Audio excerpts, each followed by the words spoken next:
All right, well, you know, one thing the Wolf and I like to do when we go walking is stop for about a half hour and catch our favorite TV show. Wolf, what do you think of that? Big ass GE's gotta be a 50-inch TV out here, right? Crazy, huh? His logo is El Lobo. Yeah. Lobo? No, it's Lobo. No. No. What do you think, huh? La TV. No TV. Huh? All right. Bye-bye. Hasta la vista. Muy bonita. Yeah, muy bonita. Yeah, scream out that window, you douchebag. Fun on the streets. I got the different Chooch going today. Here, sorry about that, guys. Thursday afternoon, payday tomorrow. The natives are fucking restless out here today. I got the real wide angle Chooch on. I'm carrying the Sony DCR DVD 650 today. The wide angle Chooch. You know, it's you get kind of stuck on the one video camera. And today I thought I might mix it up a little bit. Even though it's like, it makes me look like a news crew when I'm out there carrying this thing, because it's so big, and I have to hold it up with my left hand and then my right hand, and then shade. All right, cut the bullshit. You don't want to hear that stuff. I'm out here with the Wolfie today. Ugh, windy. It was really warm today. I love this neighborhood. People just stick anything out on the street, and somebody will come along and load that TV up, and then they'll be all pissed as to why the TV doesn't work and all that stuff. But we're out on the Chooch today, this being Thursday afternoon. All the boys are really hopped up today, and who can blame them, you know? But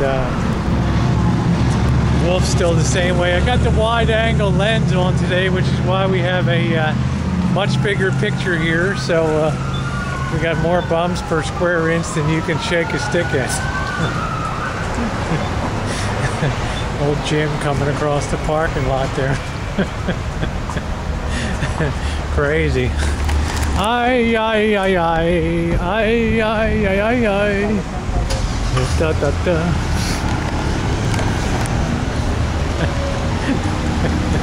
Plenty of wildlife out today.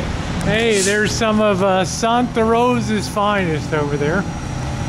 You're into fire trucks and all that. And there's for Matt, the good old city bus. Natural gas. What a day. It's like you're getting to see it all today. I was looking at some videos on YouTube today, and of course some of the girls really put up remarkable. I don't even know how dark this is going to look. I'm shooting into the sun behind me, but some girls put up some incredible it's when I finally turn that away.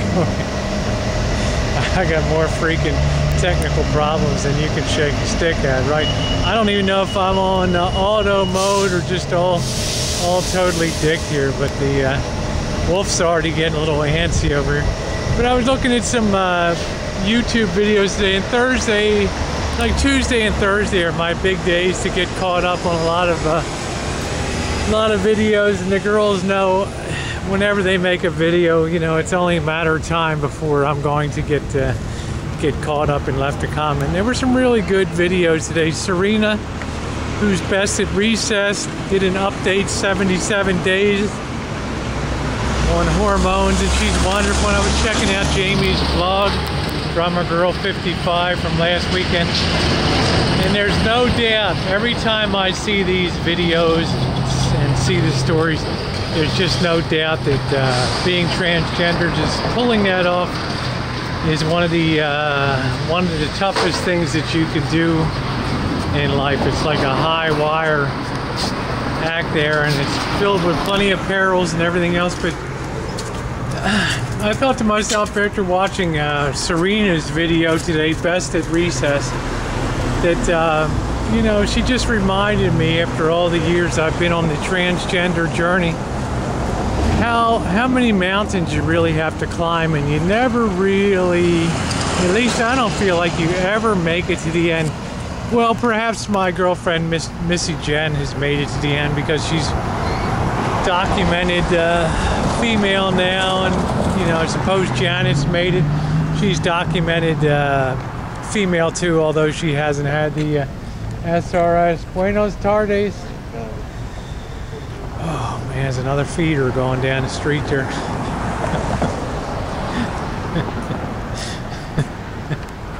Boy, I'll tell you, this street's alive. I got guys wolf whistling now. Buenos tardes. Friendly kind of guy, huh? But I was checking her video today, and it's really, yeah, I just think there's always more mountains to climb, and you can never feel like you've reached the last one. You know, it's just, it's such a journey, and it's so difficult. It's so difficult because there's always the next one. Like, you start out, you think to yourself, wow, what's wrong with me that I really am attracted to the to being a woman, and you know, not just admiring women, but actually wanting to be one. And then you start out dressing like one, and you know, before you know it, you know, you're doing that more and more. You're assembling a wardrobe, and you get your first guilty feelings. It's, oh, what's wrong with me, and why do I feel this way, and geez, maybe I need counseling or professional help. So you dress a little more, maybe a year or two more. You try to put it aside. You do that purging and rebuying of clothes. You hit all the thrift shops and sing. It's not easy. It's not easy at all. But the point I'm trying to make is that's just the beginning of the journey there. The real hard slogging comes when you have to tell people in your life about your situation, like when my kids found out about me, and then of course the ex had to know about it, as rightly she deserved to know, and everything. But you always want things to be at your time and choosing sometimes, but it doesn't always work that way. What are we doing, Wolf? Are we sensing the railroad tracks here? See myself in the window there, the wide-angle Chooch on today. But you know, then you're dressing a while, and you think to yourself, damn, I'm gonna probably end up being this full time. Or you start to ask yourself, I wonder what it would like to be live full time as a woman. And you find yourself dressing more, and maybe you venture outside for the first time, and you go out dressed, and it's an exhilarating experience. And a lot of the reason it's exhilarating is not because you're a pervert or, you know, a transvestite. It's exhilarating to you because you're finally hitting stride and being the girl that you were always meant to be inside. One of the common themes that you hear from all the girls, and we're all different, all races, colors, creeds, all age groups, but the remarkable thing that you always hear is how being transgendered is not, is not a choice. Well, what do we got here, boys? They came and laid some cable today over here. So they tore that up pretty good. We have to take the far trail. What the hell is that down the track? Is that a train coming the other way? Yeah, there's something up there, boys, coming. I don't know whether it's parked there or not. We gotta watch our ass out here today. Come on, Wolf. Come on. No balking today. Looks like some kind of, maybe fiber optic lines or something down here. They got some kind of chooch going on here. Burying some kind of gypsters here. So they got the real equipment. I guess they laid that on a rail car. Take it down there and do it off the side. But anyway, you know, it's really tough. You start dressing and you go outside, you have your first positive experiences, hopefully, and you think to yourself, wow, for the first time in my life, at least in my case, that way I felt like this is the first time in my life I've ever really felt like I'm alive and actuated and really living a life to the fullest. And then you go back to your male clothes and you go back to your life, and every day you just think to yourself, wow, what a letdown to come back to this. Just does not feel natural at all. And then maybe you move on to the next step. Maybe you come out to people and you talk to your significant other, or your maybe even a priest or somebody about it, or a pastor or somebody, and of course they're gonna just go ballistic on you probably, or else they might admire you for coming forward, and you know, they can, you know, pray and they can help you with the situation. Or maybe your wife just, oh, you just you know, a lot of guys like to put on their wives' clothes and jump around and have a little bit of fun, but you know in your heart it's different. It's not for the sexual experience of it, it's the way it feels in your mind. And I had a hard time in the early years really trying not to feel like it was a sexually motivated thing, dressing up like a woman. I still think to this day that some measure of it may have been because of need for attention and things like that. But the main measure of it was that I felt like when I was dressed and I was being female, I felt to myself that I was living as I was always meant to be. I don't ever say I was a genetic mistake, or you know, there was something to be corrected at birth and all that. I just tell you the way I feel about things, and that's certainly the way I felt. But let's take it forward now. Now you live a bit. You've told your wife about it. You've told maybe your family, and then you come to the next mountain. You're going to pursue it, and at this point, it's like a chart that can split off in two directions, right? You have route A and B. Route A is your wife gives you the heave-ho and says, this is not in my for better, for worse, for richer, for poorer, and sickness and health. Later, alligator, she's gone. So, and you know, then you're on your own. Or the plan B is she's going to stick by your side, which is a real rarity when it comes to transitioning. But let's suppose you pass all that and she sticks with you. You still have, as Serena does, the issue of telling parents about it. You know, Serena being an upright kind of gal, she's definitely determined that you know, not only is her wife going to know about it, but the wife's parents are going to be told, and her parents are going to be, Serena's parents are going to be told too. So you can imagine, you know, how much angst and how much nail biting and how much fear and fear of negative judgment, fear of the possibility of losing important people in your life that you care about. But yet you still get driven forward to transition. And we've all been there. We've all done that. And sometimes you come to another fork in the road where it can go C or D. C is your family is with you, or D is you're on your own even more.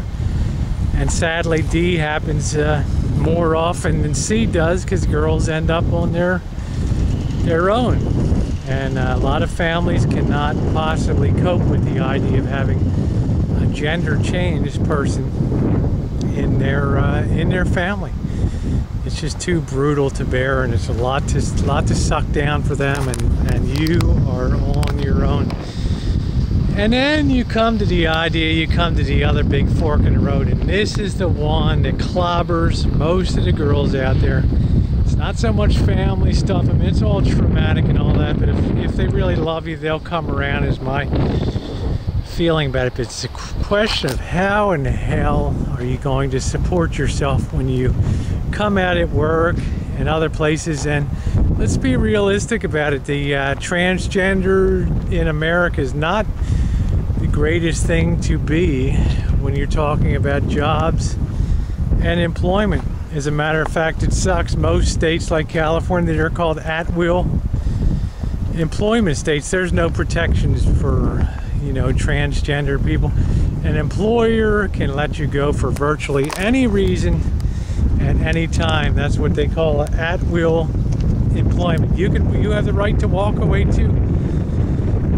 Hopefully you've given notice, but you have the right to bail too. And a lot of times when you tell the boss, you go into work and say, you know what, I'm going to be transitioning and I'm going to be female, and they might say, you know, be nice at the meeting, but I tell you what, when that meeting's over, they're going to have some serious thinking to do whether they want to keep you around or not. The sad reality is a lot of girls will be cut loose, and there begins the real horror of transitioning without income and transitioning with really no hope of getting a decent job. I've said it before for months and months and months and months and months that one of the most heart-rending statistics I ever heard was the average transgender girl in the United States, her income is about $7,000 a year, of which most of that is comprised of public support in one way or another. That's really bleak. That's like 1/3 of the, a little less than 1/3 of the poverty level in the United States. But you know what? You fall between the cracks in this country. I don't know the way it is in other countries and all that. But when you transition and it comes to the matter of job, this is the thing that trips people up. This is the thing that causes people to detransition. And then they live the rest of their lives in that wondering what could have been, what would have been. So it's always sort of the Rubicon, you know, having to pull yourself a paycheck and all that.